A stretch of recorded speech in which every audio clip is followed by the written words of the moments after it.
জাফর ইকবাল বাংলা চলচ্চিত্রের romantic hero হিসেবে যিনি পরিচিত, সেই জাফর ইকবাল এর চলচ্চিত্র জীবন শুরু হয়েছিল ৭০ সালে। তারপর মুক্তিযুদ্ধ এলো, তিনি মুক্তিযুদ্ধে অংশগ্রহণ করলেন।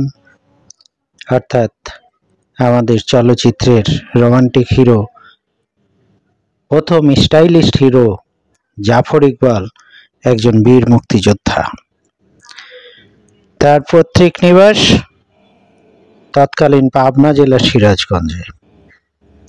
জাফর ইকবালের জন্ম ২৫ সেপ্টেম্বর ১৯৫০ সালে। জাফর ইকবাল পারিবারিকভাবেই একটি সাংস্কৃতিক পরিবারের সন্তান। তার বড় ভাই আনোয়ার পারভেজ একজন বিখ্যাত সঙ্গীত পরিচালক এবং তার ছোট বোন শাহনাজ রহমতুল্লাহ বাংলাদেশের অত্যন্ত নামি দামি একজন কণ্ঠশিল্পী। জাফর ইকবাল ১৯৬৬ সালে তোতা, মাহমুদ ও ফারুককে নিয়ে গঠন করেন ব্যান্ড গ্রুপ রোলিং স্টোন এবং তার সিনেমায় প্রথম প্লেব্যাক করা গান ছিল তার ভাই আনোয়ার পারভেজের সুরে নায়ক রাজ রাজ্জাক অভিনীত বদনাম চলচ্চিত্রে। গানের কথা ছিল, হয় যদি বদনাম হোক আরো, আমি তো এখন আর নই কারো। জাফর ইকবালের কণ্ঠে এই গানটি বিখ্যাত হয়েছিল। তার মানে জাফর ইকবাল কিন্তু শুধু চলচ্চিত্র হিরো নয়, তিনি একজন বিখ্যাত সঙ্গীত শিল্পী ছিলেন গিটার বাদক। তার গিটারের সুরে বহু চলচ্চিত্রের আবহ সঙ্গীত করা হয়েছে।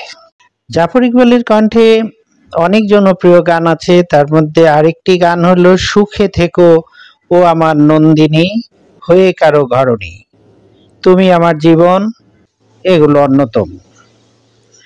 নিজের কণ্ঠে কেন তুমি কাঁদালে শিরোনামে একটি অডিও অ্যালবাম প্রকাশ করেন ৮০ দশকের মাঝামাঝি সময়ে।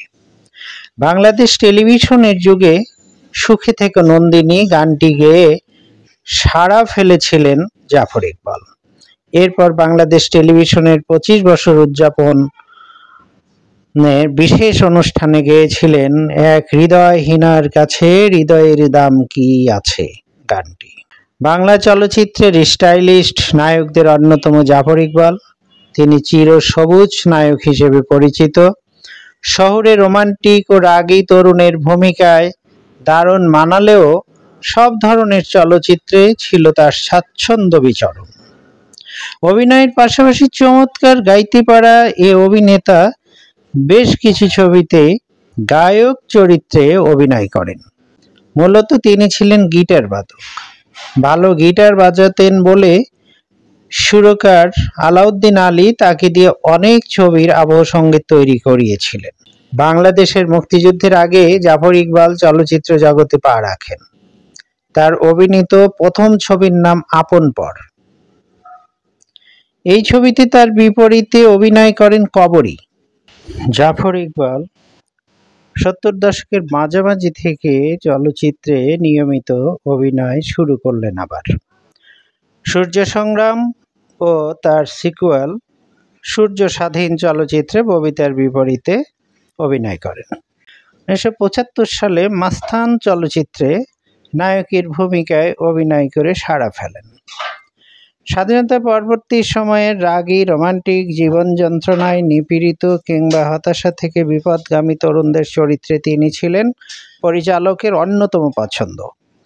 সামাজিক প্রেম কাহিনী মাস্তানের নায়ক জাফর ইকবাল রোমান্টিক নায়ক হিসেবে জনপ্রিয়তা অর্জন করেন। নয়নের আলো চলচ্চিত্রে এক গ্রামীণ তরুণের চরিত্রেও দর্শক তাকে পছন্দ করেছিল। জাফর ইকবাল প্রায় ১৫০টি চলচ্চিত্রে অভিনয় করেন।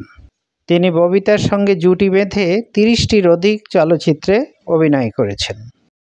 মানুষের ধারণা যে ববিতার সঙ্গে জাফর ইকবালের প্রেম ছিল এবং প্রেম ভেঙে যাওয়ার পর জাফর ইকবাল হতাশায় নিমজ্জিত হয়ে পড়েন। সর্বশেষ তিনি মৃত্যুর কোলে ঢলে পড়েন। আসলে ববিতা ইদানিং একটি পত্রিকায় সাক্ষাৎকার দিয়ে পুরা ব্যাপারটি ক্লিয়ার করেছেন। আমরা পরবর্তী ভিডিওতে সেই বিষয়টি তুলে ধরব, জাফর ইকবাল ববিতার প্রেম কাহিনী।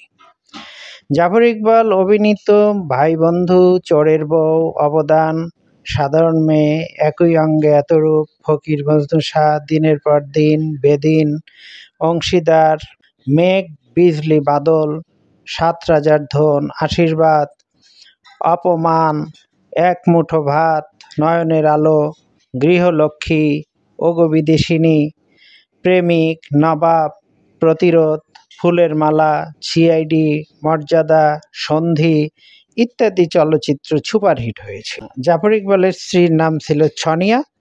তাদের 2 সন্তান রয়েছে।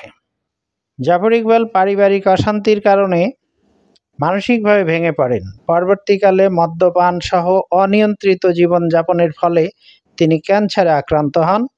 তার হার্ট এবং কিডনি নষ্ট হয়ে গিয়েছিল, যার ফলে 1992 সালের 8 জানুয়ারিতে তিনি মৃত্যুবরণ করেন।